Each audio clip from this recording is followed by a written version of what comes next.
पिछले कुछ दिनों से ये प्राइवेट टेलीकॉम कंपनियां जिस तरीके से रिचार्ज महंगा कर रही है, इसके बाद से लोग बड़ी उम्मीद के साथ बीएसएनएल की तरफ देख रहे हैं और बीएसएनएल भी अब लोगों की उम्मीद पर खरा उतर रही है। बीएसएनएल ने इस बार जो रिकॉर्ड बनाया है उसने जियो और एयरटेल जैसी प्राइवेट टेलीकॉम कंपनियों को हैरान कर दिया है। आखिर किस तरीके से बीएसएनएल नई कामयाबी हासिल कर रहा है, इस खबर से जुड़ी पूरी जानकारी देखिए इस रिपोर्ट में।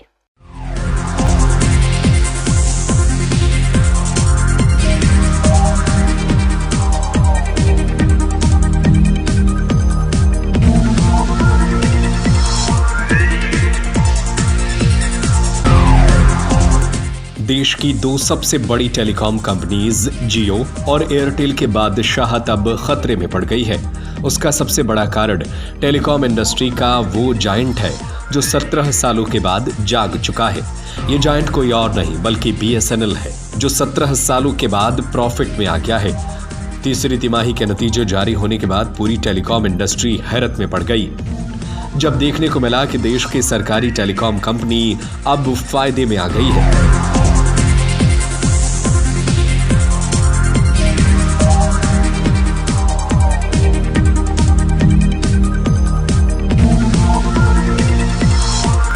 बीएसएनएल के प्रॉफिट में आने के कई संकेत हैं। पहला कि कंपनी अब एक बार फिर से अपनी पुरानी जमीन तलाशने में कामयाब हो गई है। दूसरा ये कि देश के लोग एक बार फिर से सरकारी टेलीकॉम कंपनी पर विश्वास करने लगे हैं। तीसरा ये कि प्राइवेट कंपनियों के महंगे प्लान की जगह बीएसएनएल के सस्ते प्लान की ओर लोगों ने मूव करना शुरू कर दिया है।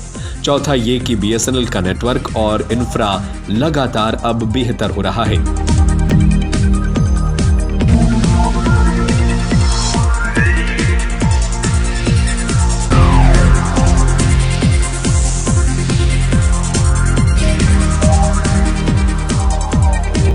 आखिरी संकेत ये कि अब देश की प्राइवेट टेलीकॉम कंपनियों के बीएसएनएल एक बड़ा कंपटीटर बनकर उभर रहा है। जानकारों की माने तो जिस तेजी के साथ बीएसएनएल ने अपने आप को रिकवर किया है वो काफी अविश्वसनीय है। आने वाले दिनों के लिए प्राइवेट टेलीकॉम कंपनियों के बड़े सवाल खड़े कर सकता है। आइए अब आपको बताते हैं कि आखिर तिमाही नतीजों में बीएसएनएल के आंकड़े किस तरह से फायदे में देखने को मिले।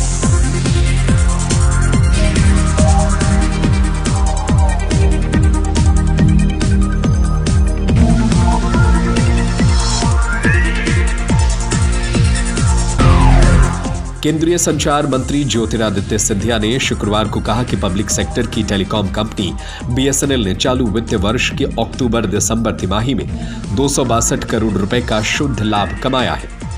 इसके साथ कंपनी लगभग 17 सालों के बाद लाभ में आ गई है। उन्होंने इसे पब्लिक सेक्टर के टेलीकॉम कंपनी के लिए एक महत्वपूर्ण मोड़ बताया, जो सेवा पेशकश और ग्राहक आधार के विस्तार पर ध्यान दे रही है। सिंधिया ने कहा कि भारत संचार निगम लिमिटेड ने कई क्षेत्रों में सुधार किया है तथा mobile, fibre to the home और लीज्ड लाइन सेवा पेशकश में 14 से 18% की वृद्धि दर्ज की गई है। उन्होंने कहा कि दिसंबर में उपभोक्ताओं की संख्या भी बढ़कर लगभग 9 करोड़ हो गई, जो जून में 8.4 करोड़ थी।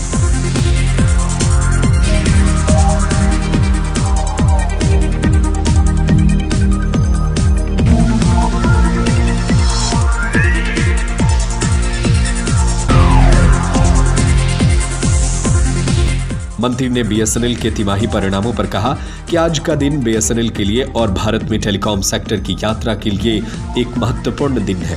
बीएसएनएल ने वित्त वर्ष 2024-25 की तीसरी तिमाही में 17 सालों में पहली बार तिमाही आधार पर लाभ कमाया है। पिछले बार बीएसएनएल ने 2007 में तिमाही मुनाफा कमाया था। दिसंबर तिमाही में शुद्ध लाभ लगभग 262 करोड़ रुपए रहा।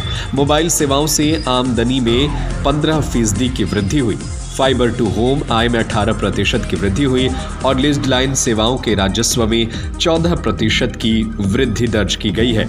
इस खबर को लेकर आपकी क्या राय है, हमें अपनी राय कमेंट करके जरूर बताएं।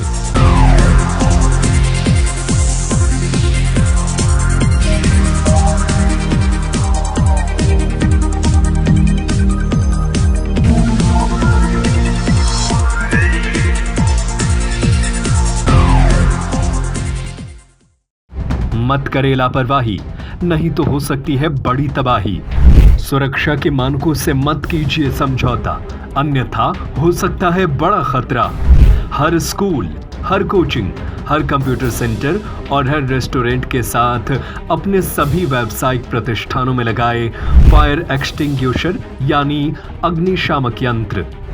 उच्च स्तरीय प्रीमियम क्वालिटी की फायर एक्सटिंग्विशर के लिए संपर्क करें सती सिक्योरिटी नियर ऋषि भवन। पाउडर, गैस और केमिकल हर फॉर्म में उपलब्ध, स्टैंडर्ड क्वालिटी भी और प्रीमियम क्वालिटी भी। सती सिक्योरिटी नियर ऋषि भवन, बड़ा बाजार, Katihar. Phone number 064 52 24 25 73, mobile number 9297 979709।